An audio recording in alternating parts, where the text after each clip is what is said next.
하나님은 찬양받으실 분이시오 오직 한 분이신 통치자시오 만왕의 왕이시오 만주의 주이십니다.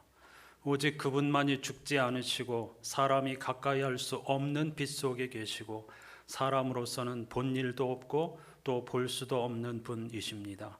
그분에게 존귀와 영원한 주권이 있기를 빕니다. 아멘.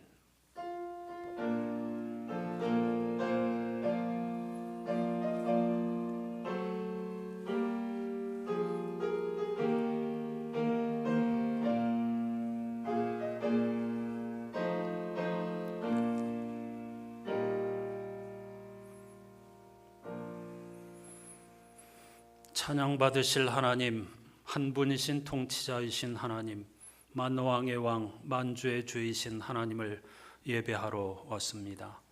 2024년 감사주일을 맞아 지금까지 지내온 것 주의 크신 은혜임을 돌아보는 감사의 예배를 드리오니 받아주시옵소서.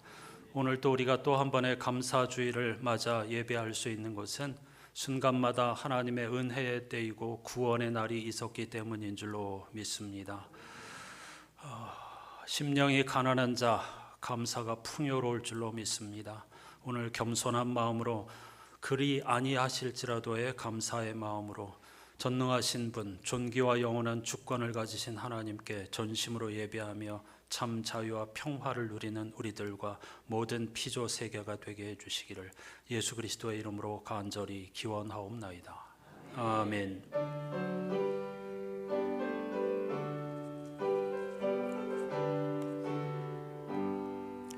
지난 일의 동안에 예수 인도했으니 주의 전에 모여서 감사 찬송합니다. 가장 복된 이 날은 하늘 안식표로다. 가장 복된 이 날은 하늘 안식표로다. 주의 공로 힘입어 은혜 주심 빌 때에 화목하게 하시고 죄를 벗겨 주소서. 세상 걱정 버리고 은혜 받게 하소서. 세상 걱정 버리고 은혜 받게 하소서. 하나님의 이름을 찬송하러 왔으니 모임 중에 계시고 영광 나타내소서. 기쁜 하늘 잔치에 참여하게 하소서. 기쁜 하늘 잔치에 참여하게 하소서.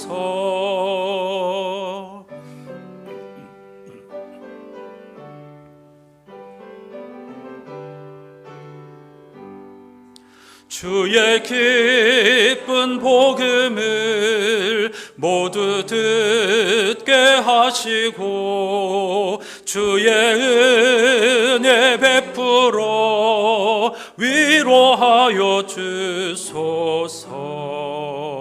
주님 오실 때까지 이 날 지키리로다. 주님 오실 때까지 이 날 지키리로다.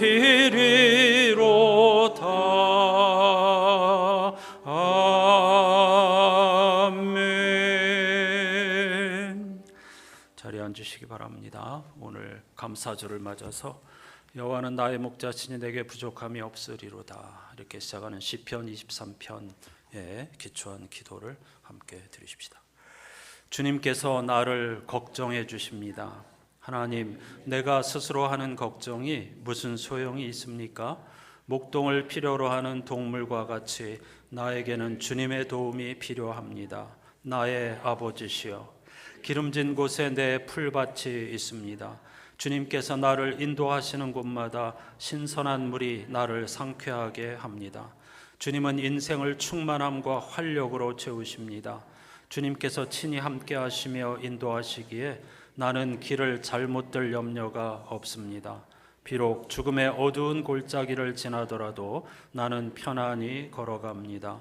빛이 사라지더라도, 고독하고 쓸쓸하더라도, 내 앞에 닥칠 일로 인해 마음 졸이더라도, 주님께 죄를 지었더라도, 주님 손길을 내가 찾지 못할 때도 나는 혼자가 아닙니다. 진실로 주님은 나와 함께 계십니다. 주님은 내 영혼을 맑게 하십니다. 그리고 잔치옷을 입게 하십니다. 나는 주님께 초대받은 사람입니다. 아니, 더 나아가서 나는 주님의 친구요 자녀입니다. 주님은 복과 평안을 주십니다. 내가 무엇으로 주님께 보답하리이까? 주님께서 내게 주시는 것을 기쁘게 받아들이는 것밖에는 달리 감사를 표할 길이 없습니다. 내가 사는 날 동안에 선함과 친밀하심으로 주님은 나를 둘러주시고 나에게 지금 그리고 영원히 주님 집에 머물 자격을 주십니다. 아멘.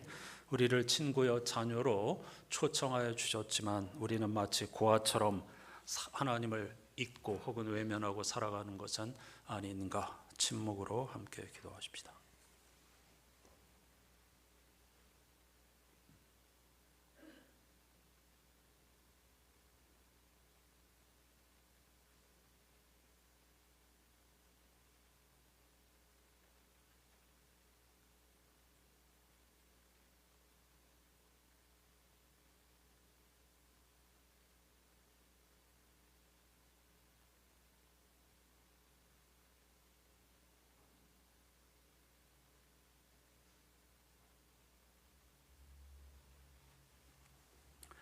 예수 그리스도 안에서 우리를 받아주신 하나님의 말씀이 여기 있습니다.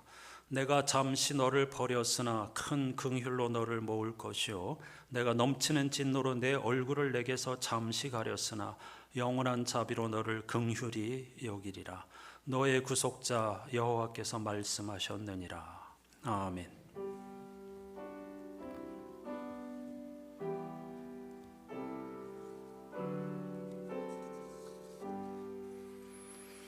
그리스도인들이 믿는 도리를 사도신경으로 힘차게 고백하십시다. 나는 전능하신 아버지 하나님 천지의 창조주를 믿습니다. 나는 그의 유일하신 아들 우리 주 예수 그리스도를 믿습니다. 그는 성령으로 잉태되어 동정녀 마리아에게서 나시고 본디오 빌라도에게 고난을 받아 십자가에 못 박혀 죽으시고 장사된 지 사흘 만에 죽은 자 가운데서 다시 살아나셨으며 하늘에 오르시어 전능하신 아버지 하나님 우편에 앉아 계시다가 거기로부터 살아있는 자와 죽은 자를 심판하러 오십니다. 나는 성령을 믿으며 거룩한 공교회와 성도의 교제와 죄를 용서받는 것과 몸의 부활과 영생을 믿습니다. 아멘. 이번 주 성서일갑에 포함된 시편 119편 말씀을 교독하죠. 행위가 온전하여 여호와의 율법을 따라 행하는 자들은 복이 있으며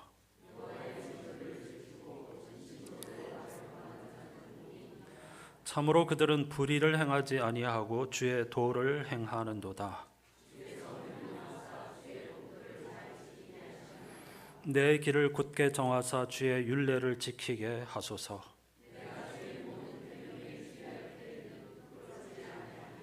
내가 주의 의로운 판단을 배울 때에는 정직한 마음으로 주께 감사하리이다.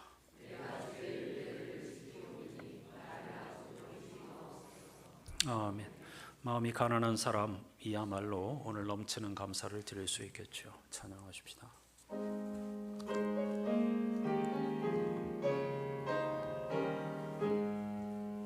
마음 가난한 사람 복이 있나니 천국이 그들의 것이미요 늘 애통하느니 복이 있나니 그들이 위로를 받으리라. 온유한 한 사람은 복이 있나니 그 땅이 기업이 될 것이요 의사모하는 이 복이 있나니 그들이 베풀을 것이로다. 긍휼히 여기면 복이 있나니 긍휼히 여김을 받으리라. 마음 청결한 사람 복이 있나니 그들이 하나님 볼 것이라.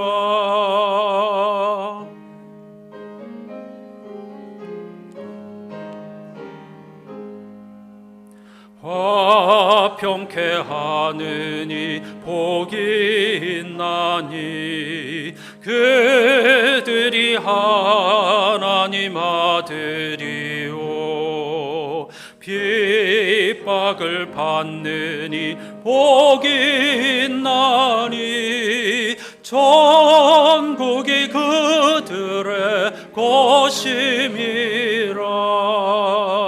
주 위에 욕보면 복이 있나니 하늘의 큰 상을 받으리라. 성부와 성자와 성령께 영광 영원히 돌리세. 할렐루야. 아멘.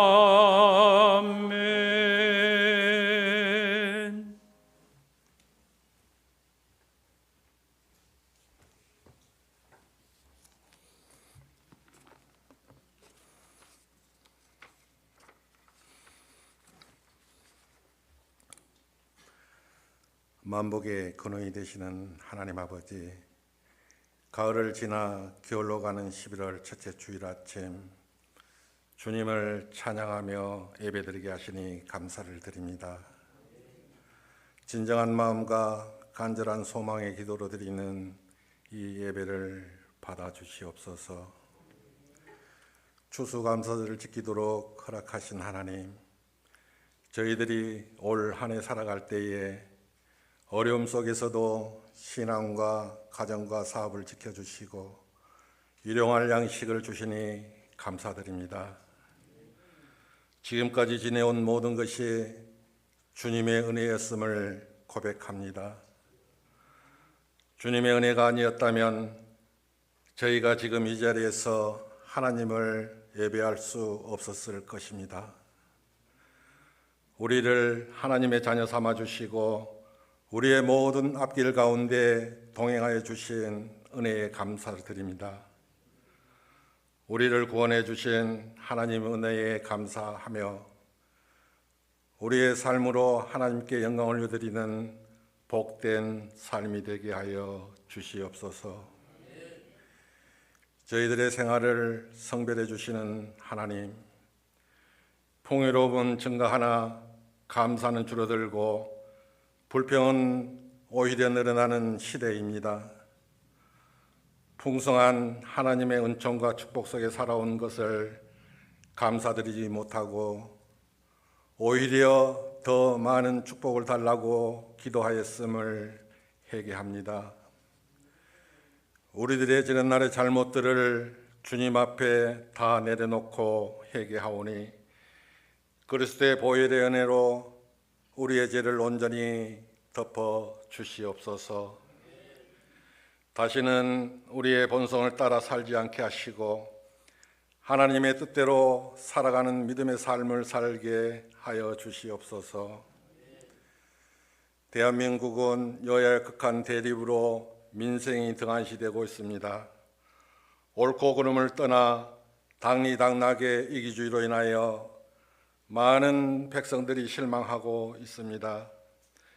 지도자들이 반성하고 결단하여 대립이 아닌 협치의 정치로 진정으로 미래의 후손들에게 칭찬을 받을 그런 정책을 펼치도록 하나님께서 간섭하여 주시고 역사하여 주시옵소서. 하나님, 세계 곳곳에서 전쟁과 분쟁으로 인하여 많은 백성들이 고통받고 있습니다. 전쟁의 확산을 막고 종식되어 하나님의 평화가 임하도록 각국의 지도자들을 주님께서 간섭하여 주시옵소서. 속히 전쟁이 끝나 하나님의 평화가 그 땅에 임하도록 은혜를 내려 주시옵소서. 수능을 준비하는 주의 자녀들이 있습니다. 시험일까지 최선을 다해 준비하게 하시고 건강하게 시험을 임하게 하여 주시옵소서. 시험 당일 생각과 놀이를 주관하시고 탁월한 지혜와 지식을 덧입혀 주시옵소서. 이 시간 예배를 위해 기도합니다. 예배를 통하여 하나님과 만남을 기쁘게 누리고 저희의 상한 심령과 아픈 몸이 모두 나음을 받는 은혜의 시간이 되게 하여 주시옵소서. 예배를 통하여 하나님을 더욱 닮아가는 시간 되게 하여 주시고 성령 충만함을 입고서 한 주간 살아갈 힘을 얻고 돌아가게 하여 주시옵소서. 오늘 말씀을 들고 단위에 서시는 단위 목사님의 영육을 강건하게 해주시고 말씀을 듣는 저희도 삶에서 말씀대로 살아갈 수 있는 믿음의 결단과 말씀을 행할 실천의 능력이 있게 하여 주시옵소서. 추워져 가는 날씨에 교회와 예배를 위해 헌신하는 성도들에게 특별한 건강과 은혜의 축복을 기도드립니다. 오후에 있을 감사잔치에도 함께 하셔서 저희들이 드리는 감사를 받아주시고 오늘 저희가 드리는 간절한 소망의 기도에 합당한 축복으로 응답해 주시옵소서. 저희의 삶을 인도하신 예수 그리스도의 이름으로 기도드립니다. 아멘.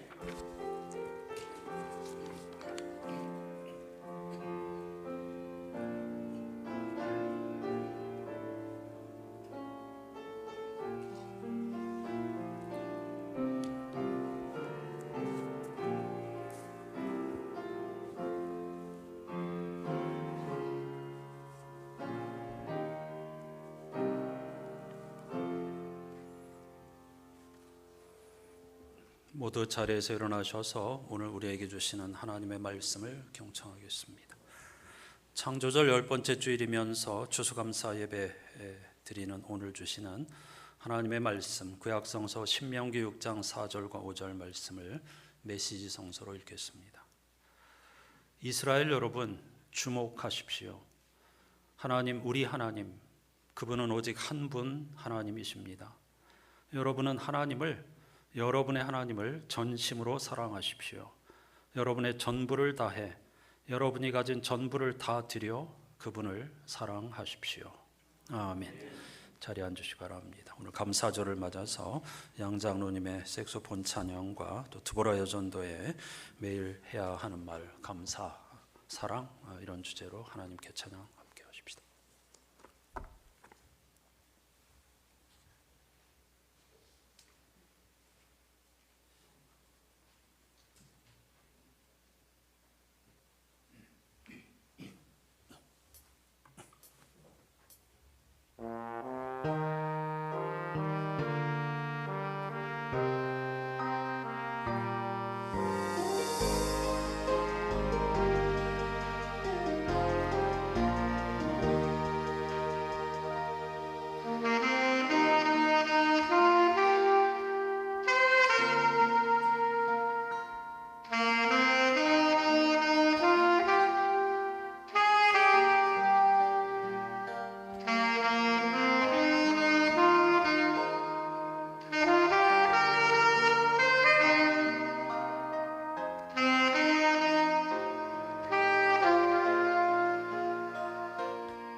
제가 매일 해야 하는 말 이렇게 선창하면 여러분 주님 감사합니다, 사랑합니다 이렇게 화답하십시다.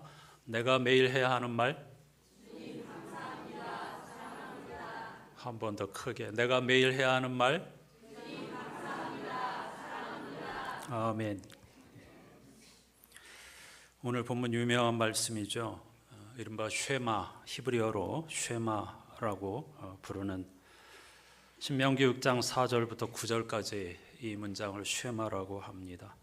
우리 문장에서는 이스라엘아 들으라 이렇게 번역하고 있지만 히브리 성서를 직역하면 순서가 바뀌어 있습니다. 들으라 이스라엘 이렇게 되어 있고 들으라라고 하는 명령어가 쉐마이기 때문에 보통 4절부터 9절까지를 통칭하여서 이스라엘 사람들은 쉐마라고 부릅니다.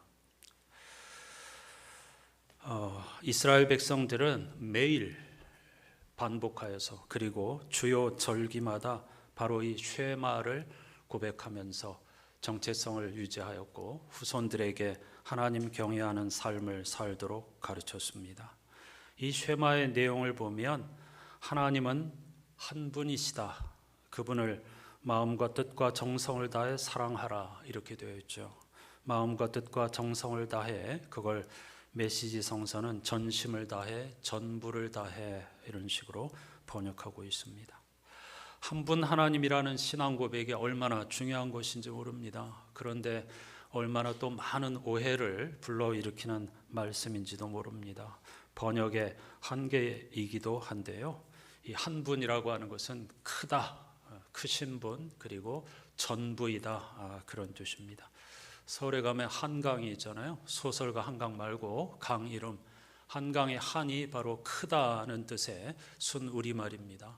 하나님이 한 분이라 할 때 크신 분, 인간과 비교할 수 없는 분, 그 어느 것과도 비교할 수 없는 존재, 모든 것의 근원이 되는 존재, 그런 의미로 한 분이라고 하는 것입니다. 따라서 하나님이 한 분이시라고 할 때에 그 어떤 사람도 그 어떤 어두움도 하나님으로부터 배척받거나 혹은 버림받는 존재가 없다는 데에 이 한 분 하나님이라고 하는 핵심, 신앙 고백의 핵심이 있습니다.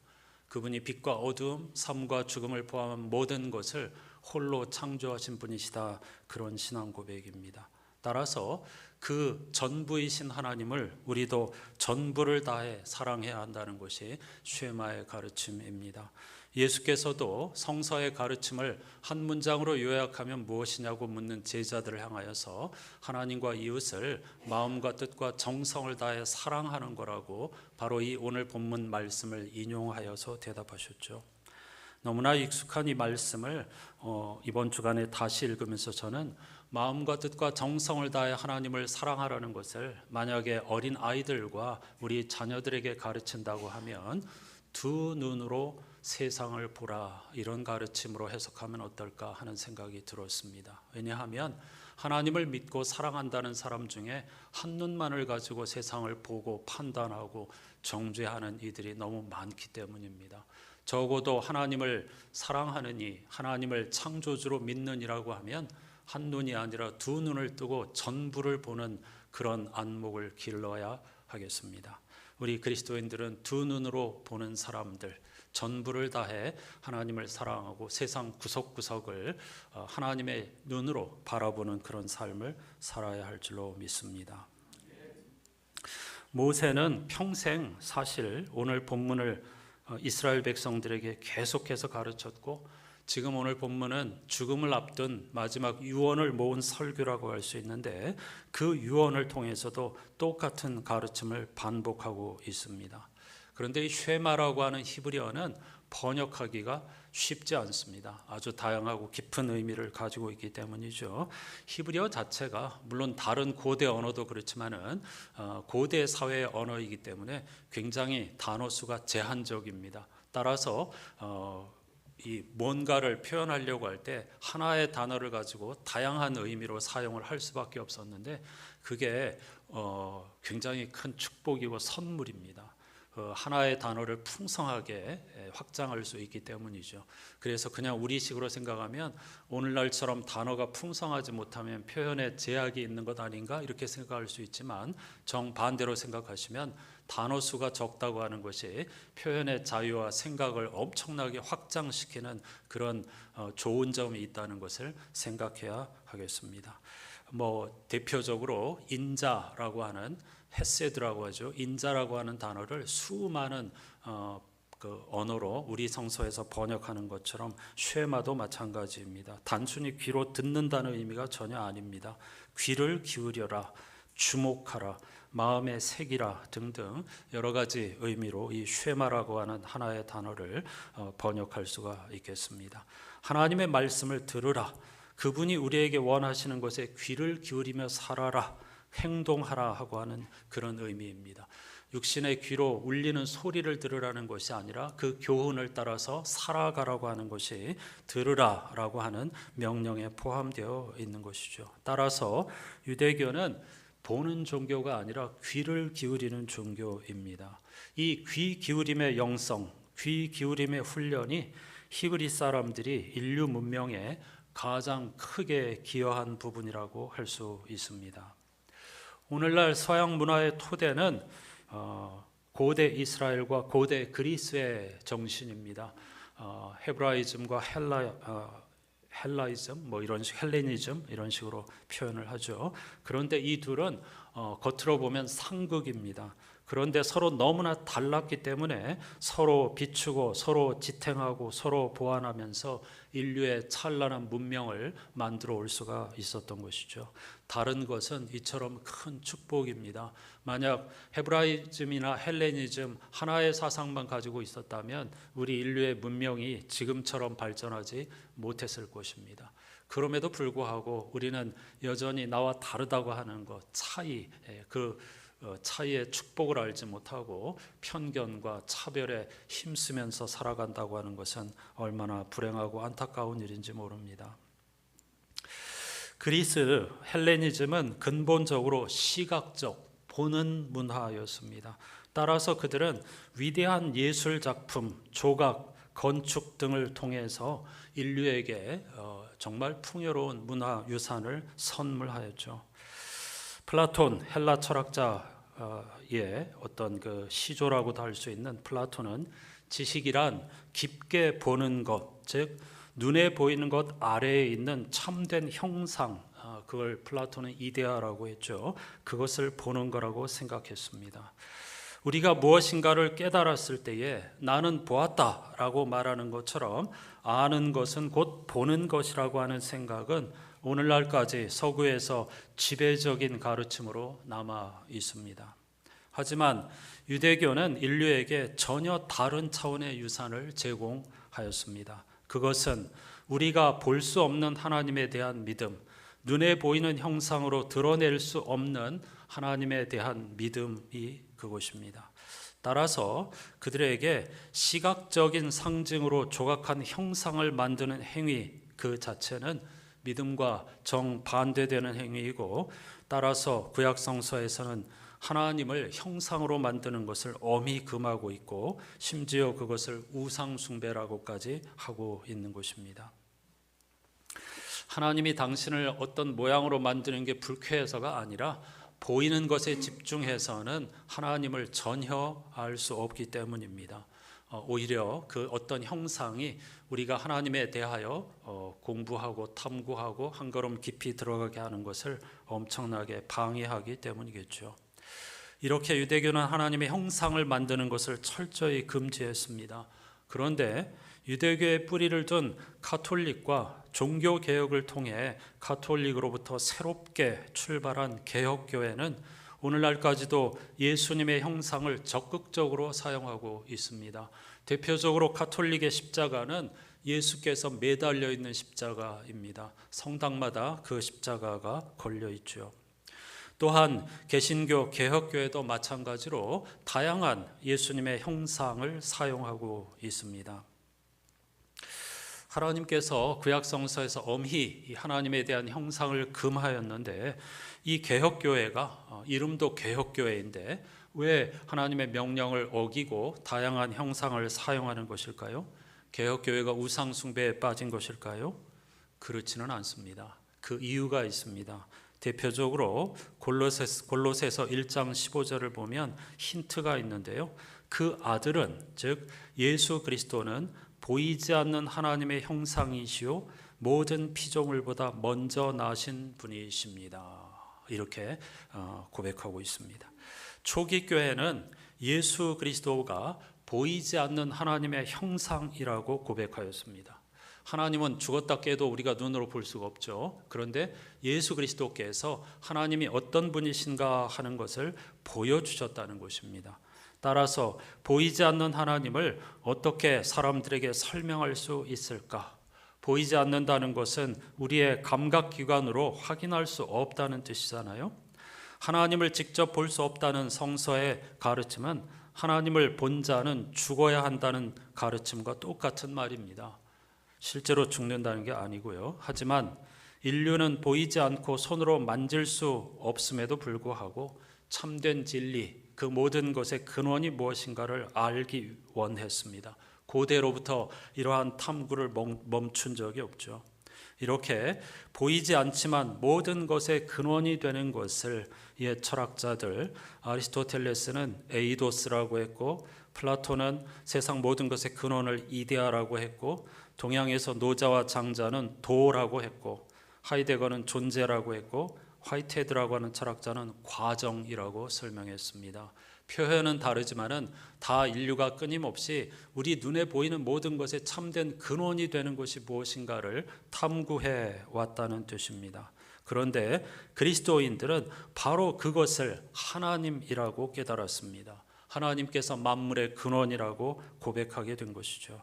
그래서 골로새서 기자는 예수 그리스도가 바로 보이지 않지만 모든 것의 근원이시며 창조자인 하나님의 형상, 눈에 보이는 하나님의 형상이라고 한 거죠. 말로서 전할 수가 없으니까 사람들에게 이 십자가와 부활의 예수 그리스도를 전하기 위해서 다양한 형상을 사용한 것이기에 그것을 우상 숭배라고 할 수는 없겠습니다. 예수님의 삶과 죽음을 통해 하나님이 누구신지 인류가 볼 수 있게 되었다는 것이고, 그 예수 그리스도, 다시 말하면 하나님과 진리를 전하기 위해 눈에 보이는 형상을 적극 활용한 것이라고 할 수 있겠습니다. 다시 돌아가면 유대인들이 보기에 하나님은 시각이 아닌 소리를 통해 세상과 소통하시는 분이십니다. 이게 매우 중요합니다.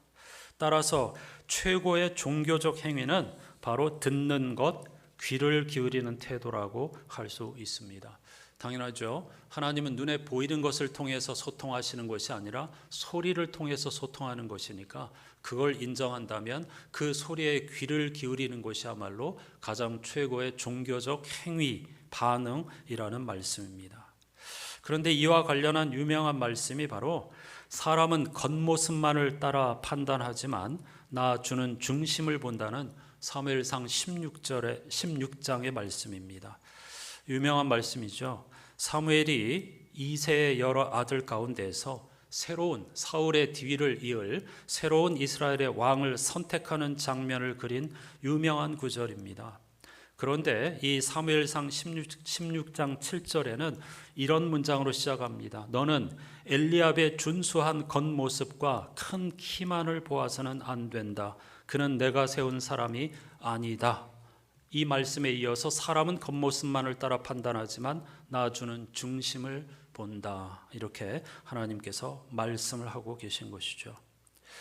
이 구절을 많은 성도들이 겉모습의 화려함보다 마음가짐과 태도가 중요하다는 의미로 읽곤 합니다. 그런 의미가 아닌데 말이죠. 잘생기고 키가 큰 엘리압을 본 사무엘은 이 엘리압이 바로 하나님께서 선택하신 사람이라고 생각했습니다.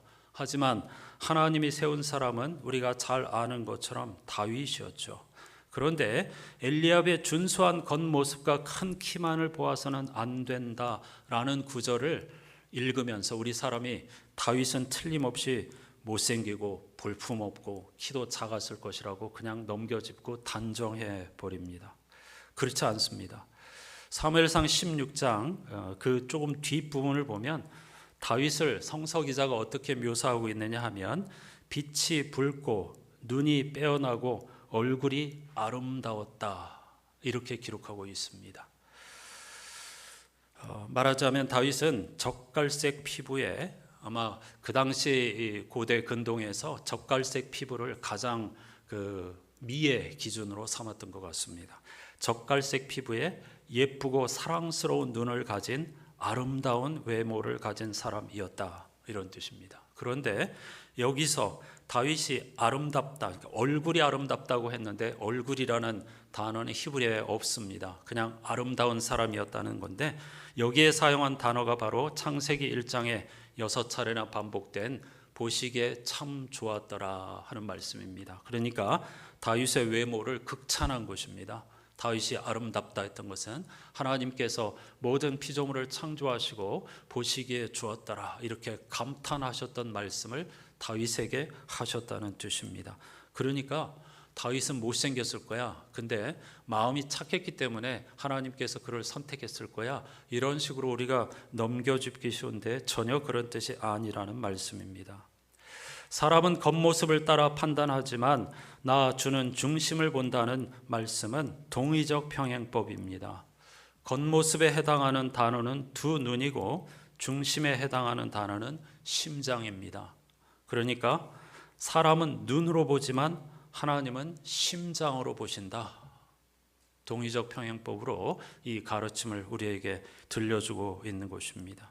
한마디로 사람은 겉모습을 보지만 하나님은 중심을 본다. 이 말씀은 외모가 중요한 게 아니고 사람의 심성이 중요하다 그런 뜻이 전혀 아니고요. 하나님과 인간의 보는 방식이 전혀 다르다는 것을 동의적 평행법으로 우리에게 가르치려고 하는 것입니다. 그러니까 이 구절은 겉모양을 볼 것인가 마음을 볼 것인가가 아닙니다. 겉모양 보지 말고 마음을 봐라 그런 뜻이 전혀 아닙니다. 그런데 많은 성도들이 이 말씀을 오해하는 것은 로마서 2장에 보면은 하나님께서 외모로 사람을 취하지 아니하신다 이런 말씀이 있고요. 신약성서의 갈라디아서를 비롯한 대여섯 구절에 똑같은 구절이 있습니다. 하나님께서는 외모로 사람을 취하지 아니하신다. 이것도 번역의 한계 때문입니다. 겉모양으로 사람을 취하지 않으신다 그런 뜻이 아닙니다. 이 하나님께서 외모로 사람을 취하지 아니하신다는 신약성서는 대부분 다 신명기에 있는 말씀을 인용한 것입니다. 거기 신명기 1장에 보면은 너희는 재판할 때 외모를 보지 말아라 하는 말씀이 있습니다. 이 말씀을 신약성서 기자들이 인용한 것입니다. 따라서 외모를 보지 말라고 하는 것은 겉모양을 보지 말라는 것이 아니라 차별하지 말아라, 편애하지 말아라, 편견을 갖지 말고 모든 사람들을 공정하게 대하라는 뜻입니다. 하나님은 힘 있는 자와 가난한 자의 사이에 차별을 두지 않으신다는 뜻입니다. 신약성서 기자들도 다 이렇게 하나님께서 외모로 사람을 취하지 아니하신다고 가르칠 때는 편견과 차별을 거두고 하나님이 보는 방식으로 사람들 하나하나를 보고 소중히 여겨야 한다는 가르침으로 이 말씀들을 전한 것입니다. 하나님은 다윗이 볼품없지만 마음이 훌륭해서 선택한 것이 아닙니다. 하나님 자신의 심장으로 다윗을 선택하신 것입니다. 사람은 눈으로 보지만 하나님의 선택 기준은 인간의 그것과는 다르다는 것을 강조한 구절입니다. 인간은 눈이라고 하는 감각기관을 통해 사람과 세상을 봅니다. 그럴 수밖에 없습니다. 하지만 하나님은 그분의 심장으로 세상을 보시는 분이십니다. 마음으로 보신다는 거죠. 하지만 인간은 하나님처럼 심장으로 세상과 사람을 볼 수가 없습니다. 그러므로 이 가르침의 핵심은 눈에 보이는 것이 전부가 아니라는 것을 알아야 한다는 것이고 눈에 보이는 것으로 사람과 세상을 판단하지 말라고 경고하는 것입니다. 대신 우리는 하나님의 백성인 성도들은 하나님의 심장 소리를 들어야 합니다. 하나님께서 진정 원하시는 것이 무엇인가 하는 소리를 듣고 반응하고 행동해야 하는 것이죠. 그래서 모세는 기회가 있을 때마다 들으라, 집중하라, 주목하라, 귀를 기울이고 행동하라고 반복하여 가르친 것입니다. 오늘은 추수감사절이죠. 이스라엘의 주요 절기, 유월절, 오순절, 초막절과 같은 절기는 농사와 관련된 절기이지만 그러나 농사를 감사하기 위한 절기가 아닙니다. 모두 다 구원의 은혜를 기억하기 위한 절기입니다. 우리도 마찬가지입니다. 추수감사가 한 해 동안 하나님께서 우리에게 주신 열매가 있어서 감사하는 것이 아닙니다. 그건 눈에 보이는 것이고요. 보이지 않는 하나님의 은혜, 지금까지 지내온 것이 주님의 크신 은혜였음을 고백하고 오늘 우리가 여기서 또 한 번 하나님께 감사 예배를 드릴 수 있는 것은 지금까지 은혜의 때 구원의 날이었음을 고백하는 행위라는 사실을 잊지 말아야 하겠습니다. 그러므로 이 쉐마라고 하는 가르침은 고대 이스라엘 백성이나 현대 유대인들뿐만 아니라 오늘 저와 여러분들 성도들에게도 매일 반복하고 우리가 우리 자신들에게 가르쳐야 하는 말씀이 아닐 수 없습니다. 그런데 유대인들은 왜 이 말씀을 매일 가르쳤을까요? 왜 절기 때마다 반복했을까요? 일상의 짐, 일상의 무게, 근심, 걱정, 두려움 등등으로 하나님을 잊기 쉽기 때문입니다. 세상의 흐름에 휩쓸리기 쉽기 때문입니다. 그래서 그들은 이 쉐마를 반복해서 고백하며 암송하고 가르쳤고 어떻게 하든지 하나님의 말씀을 듣고 기억하기 위해 최선을 다했습니다. 이번 주 성시 시편 119편은 바로 그 하나님의 말씀에 대한 찬가입니다. 제가 조금 전에 어떻게 하든지 삶의 자리에서 하나님의 말씀 가르침을 듣고 기억하기 위해 최선을 다했다고 했습니다. 그 몸부림의 하나가 바로 알파벳이라고 하는 문학적 형식입니다. 그런 본문이 나올 때마다 제가 자세히 설명을 드리고 있습니다. 오늘 시편 119편은 이 히브리 알파벳의 백미입니다. 히브리 알파벳이 22글자이기 때문에 대부분의 알파벳이가 22절로 이루어져 있는데 시편 119편은 무려 176절로 이루어져 있습니다. 그 이유는 알파벳 하나당 8절씩 노래하였기 때문입니다. 그래서 22 곱하기 8, 176절이라고 하는 엄청난 알파벳이가 탄생할 수 있었던 것입니다.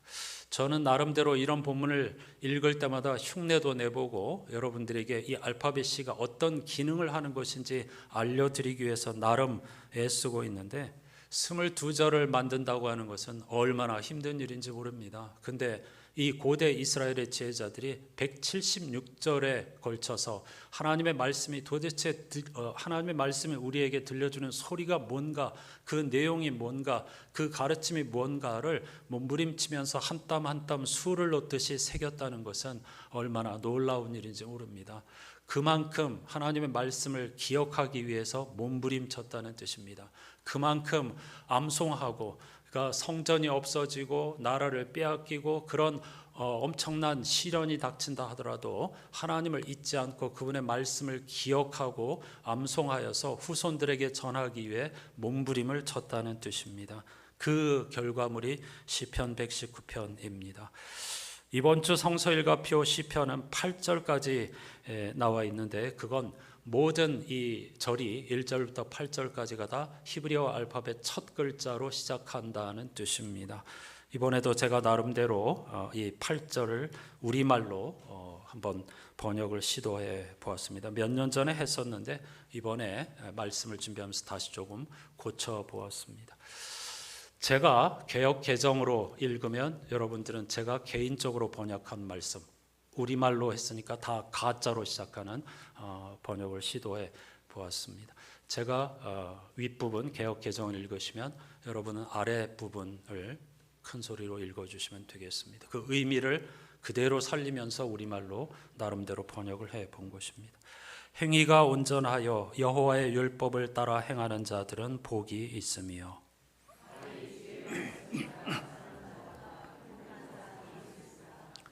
여호와의 증거들을 지키고 전심으로 여호와를 구하는 자는 복이 있도다.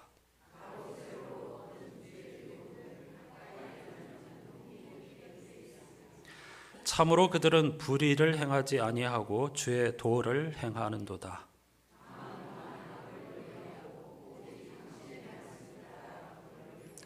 주께서 명령하사 주의 법도를 잘 지키게 하셨나이다.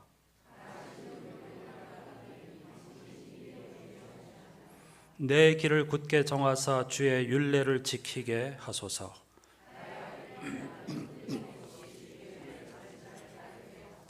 내가 주의 모든 계명에 주의할 때에는 부끄럽지 아니하리이다. 내가 주의 의로운 판단을 배울 때에는 정직한 마음으로 주께 감사하리이다.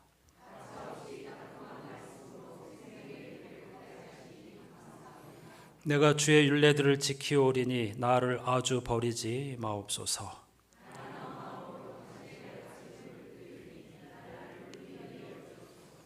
아멘.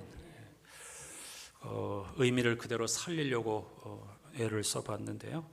172절을 도전해 볼 생각입니다. 근데 평소에 하기 좀 어려워서 내년 두 번째 제 안식년에 집중적으로 이 성서에 있는 모든 알파벳을 다 우리말로 한번 번역해서 책으로 묶어볼까 그런 생각을 하고 있습니다. 귀를 기울인다고 하는 것, 이 귀 기울임에서 이런 엄청난 노래, 신앙 고백이 나올 수 있었거든요.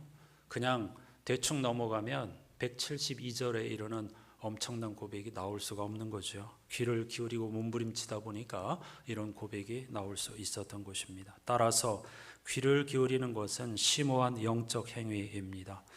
귀를 기울인다는 것은 우리가 하나님은 물론 이웃에게 열려 있다는 것, 귀를 기울인다는 것은 하나님과 이웃을 사랑하고 존중한다는 것, 그리고 공감한다는 것을 의미하겠죠. 그러므로 귀를 기울이는 사람이 삶을 변화시키고 역사를 만들어갈 수 있습니다. 귀를 기울이는 것은 사랑의 전주곡이라고 할 수 있습니다. 저와 여러분은 귀를 기울이는 사람들입니다. 예수께서는 성찬 예식을 통해서 영원히 나를 기억하여다오 이렇게 말씀하셨습니다. 11월 첫 번째 주일을 맞이하여 함께 참여하는 이 감사의 식탁 교제에서 하나님께서 우리에게 들려주시는 소리에 귀를 기울이는 저와 여러분이 될 수 있기를 주님의 이름으로 축복합니다. 장로님들 나오십시오.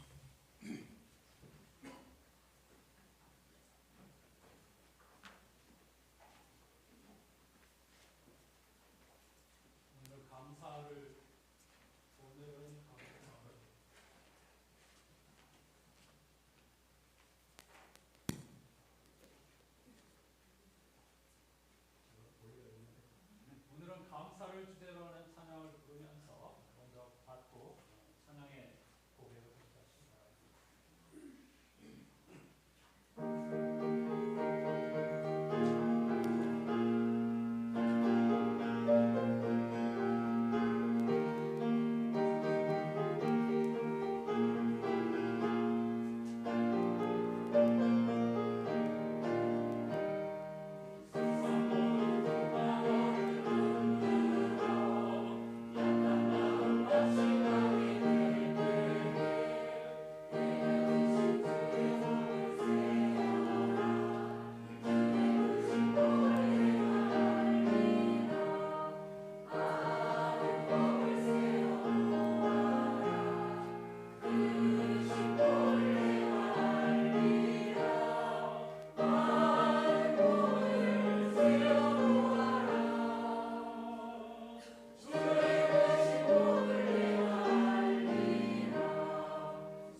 이 빵은 생명을 상징합니다.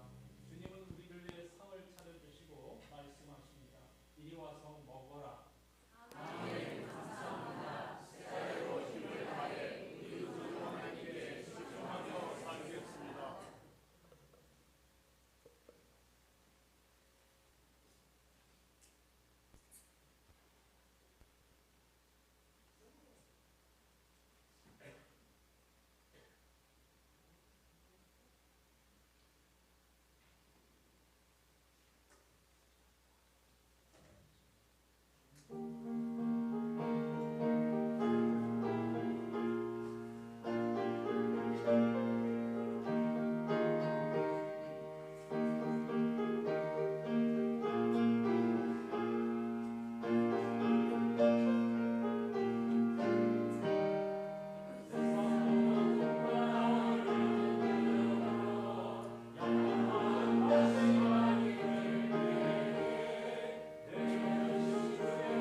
이 잔은 기쁨을 상징합니다.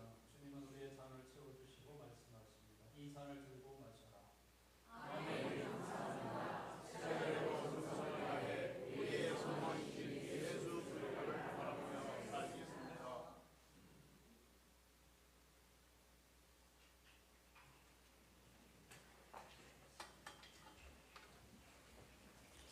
오늘 여러분이 화답하신 내용은 지금 매일 성서 본문인 디모데전서 1장의 고백입니다. 빈말이 아니고 한 달 동안에 우리 구주 하나님과 소망이신 예수 그리스도께 집중하여 천국을 경험하는 한 달이 되시기를 주님의 이름으로 축복합니다. 제가 기도하고 그 다음에 안산 찬양대원들의 찬양을 함께 고백의 찬양으로 함께 하십시다. 하나님 감사합니다. 만물을 새롭게 하시는 하나님께서 새 달을 우리에게 허락하여 주시고 특히 올해 감사 주일로 예배할 수 있게 해주신 것 진심으로 감사드립니다. 우리의 감사는 눈에 보이는 어떤 결과물이 있어서가 아닙니다. 보이지 않는 하나님께서 태초부터 지금까지 그리고 하나님의 창조의 완성의 순간까지 언제 어디서나 우리와 함께하여 주시며 인자와 성실하심으로 우리를 이끌어 주실 줄로 믿기 때문입니다. 그러므로 사랑하는 안산의 교우 여러분들이 또 한 번의 감사절을 맞아 그리 아니하실지라도의 감사로 심령이 가난한 자들의 감사로 하나님 앞에 넘치는 감사를 드리는 우리들이 되게 해 주시옵소서. 오늘 우리가 드린 예물 중심을 보시는 하나님께서 우리의 진실한 마음을 받아주시고 또 기뻐해 주실 줄로 믿습니다. 이 예물이 귀한 생명을 살리는 일에 잘 쓰임받게 도와주시고 주님께서 나의 삶을 기억해다오 하고 당부하신 것처럼 또 한 번의 성찬 예식으로 새 달을 시작하였습니다. 주님이 우리의 기쁨이며 주님의 우리의 생명이심으로 이 한 달 동안에도 희로애락 순간마다 우리 구주 하나님과 소망이신 예수 그리스도께 집중하여 천국의 삶을 살아가며 예수 그리스도의 증인이 되는 우리 안산의 교우들이 되게 해주시기를 예수 그리스도의 이름으로 간절히 기도드립니다. 아멘.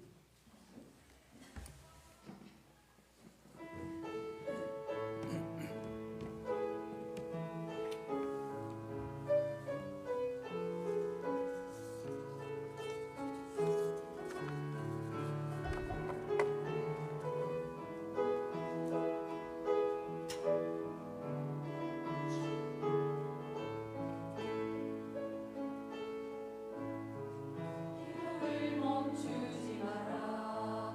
그 앞에 상황이 가을을 눌러도 원망치 마라. 너의 입을 지켜라. 저들은 너의 입을 보고 있다.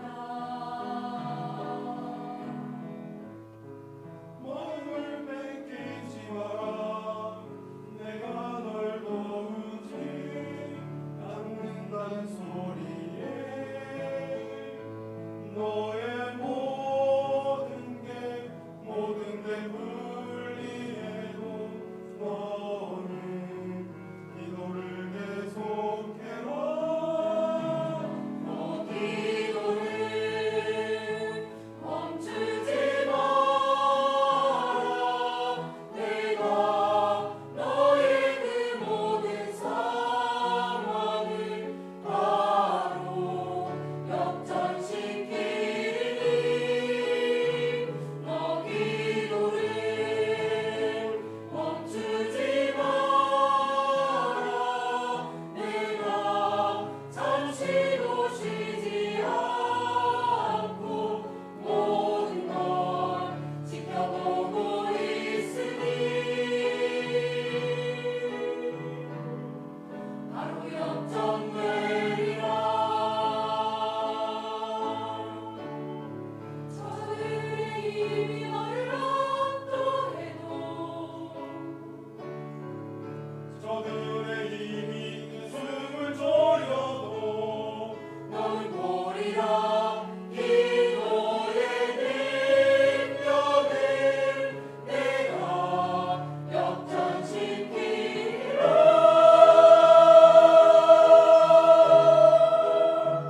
너 기도를 멈추지 마라. 내가 너의 그 모든 상황을 바로 역전시키리니 기도를 멈추지 마라. 내가 잠시도 쉬지 않고 모든 걸 지켜보고 있으니 기도를 멈추지 마라. 내가 잠시도 쉬지 않고 모든 걸 지켜보고 있으니 바로 역전되리라. 바로 역전되리라. 이제 역전되리라.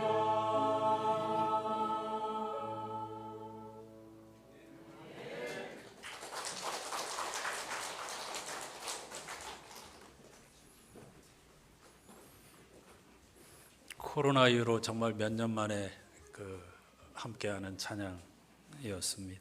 새 얼굴들도 있고 그렇죠. 감사합니다. 근데 남성 파트를 지원을 해야 되는가 갈등이 생기네요. 고민을 해보겠습니다. 열심히 연습하셨는데 오늘 한 번 더 잘 연습을 하시고요. 지난주 연습하실 때 보니까 복장 얘기를 하시는 것 같은데 통일하지 않는 게 더 좋습니다. 오늘처럼 자유롭게 다양한 복장으로 찬양하는 것이 더 좋겠다 싶은 개인적인 의견입니다. 예, 오늘 감사절 성찬 예식과 함께하는 예배 드리고 있고요. 잠시 후 오병이어 식탁 나눔과 그리고 어울림의 시간 갖겠습니다.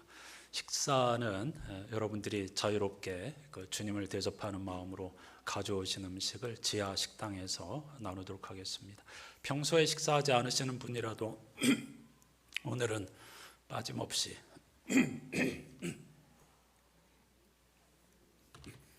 오늘은 한 분도 빠짐없이 꼭 정말 즐겁고 기쁜 마음으로 천국의 그림자를 맛보면서 같이 교제 나눠주시기를 부탁드리고요.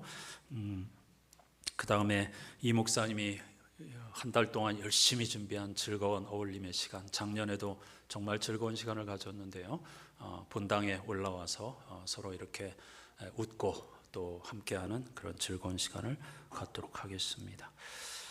원래 오늘 정기 재직회로 모여야 하는데 이 감사절 행사로 말미암아 다음 주로 미루어서 재직회를 갖도록 하겠습니다.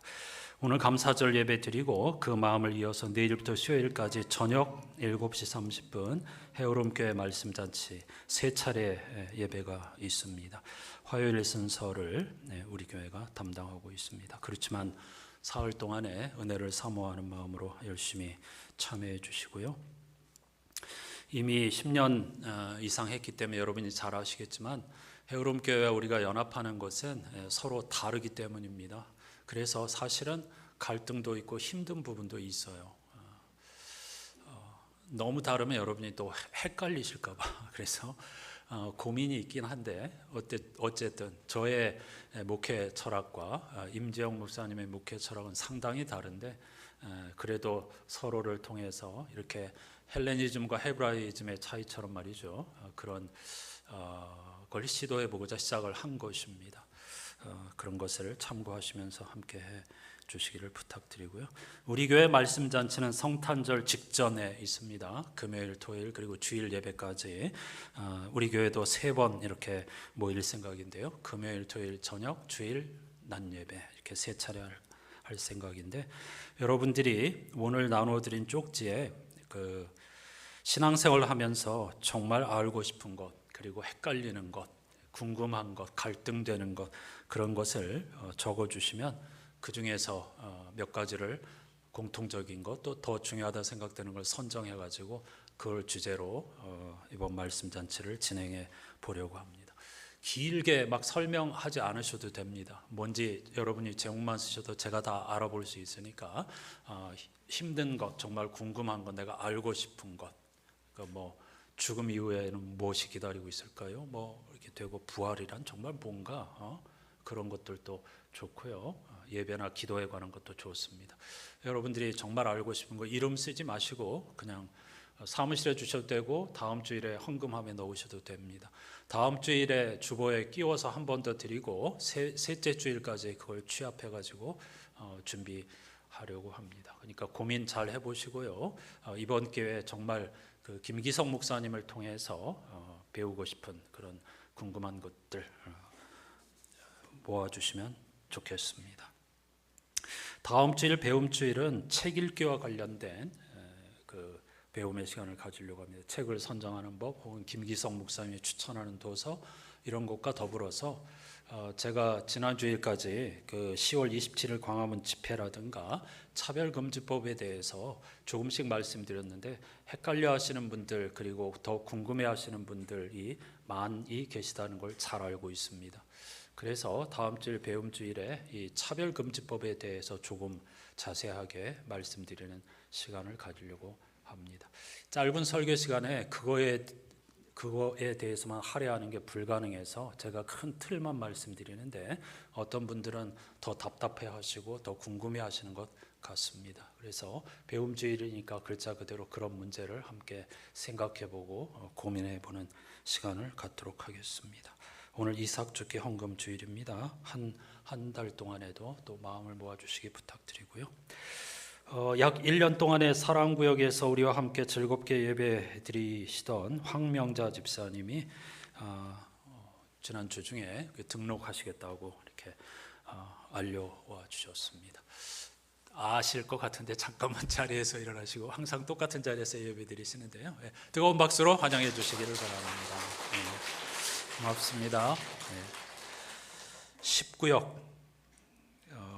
소동에 거주하시기 때문에 19역이니까 우리 최영당 권사님 각별히 이렇게 잘 섬겨주시기를 부탁드립니다. 또 아주 젊어 보이시지만은 에스더 여전도회입니다.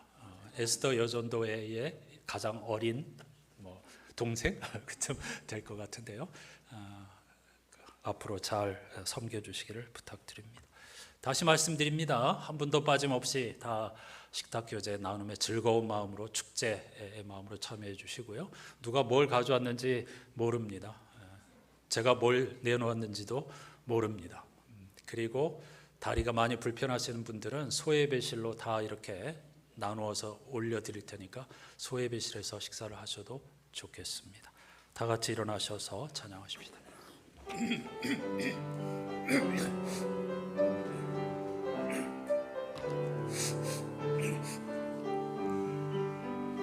여기에 모인 우리 사랑받는 주의 자녀라. 주께서 뜻하신 바 우리 통해 펼치신다.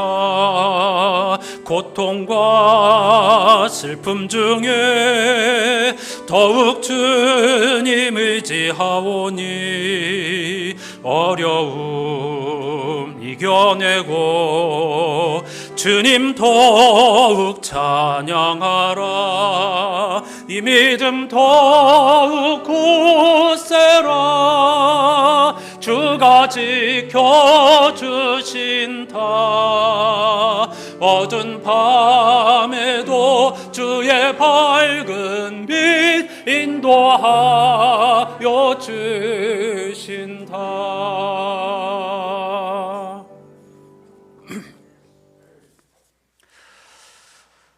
여러분 주목하십시오. 하나님, 우리 하나님, 그분은 오직 한 분 하나님이십니다. 여러분은 하나님을 전심으로 사랑하십시오. 여러분의 전부를 다해, 여러분이 가진 전부를 다 드려 그분을 사랑하십시오. 아멘. 우리 구주 예수 그리스도의 은혜와 하나님 아버지의 사랑과 성령님의 말로 닿을 수 없는 탄식과 교제가 눈에 보이는 것에 집중하며 그것이 전부인 양 착각하며 살아가는 수많은 무리들 가운데에서도 하나님은 소리로 우리와 소통하는 분이신이라는 사실을 기억하면서 우리에게 온몸으로 자신을 드러내 보여주신 예수 그리스도, 그리고 그분의 말씀, 성령님의 심장소리, 하나님의 심장소리에 귀를 기울이면서 그 소리를 따라 순례의 길을 걷는 귀 기울이는 자의 삶을 살기로 다짐하는 모든 예배자들의 삶의 자리에 영원히 함께해 주시옵기를 간절히 축원하옵나이다. 아멘.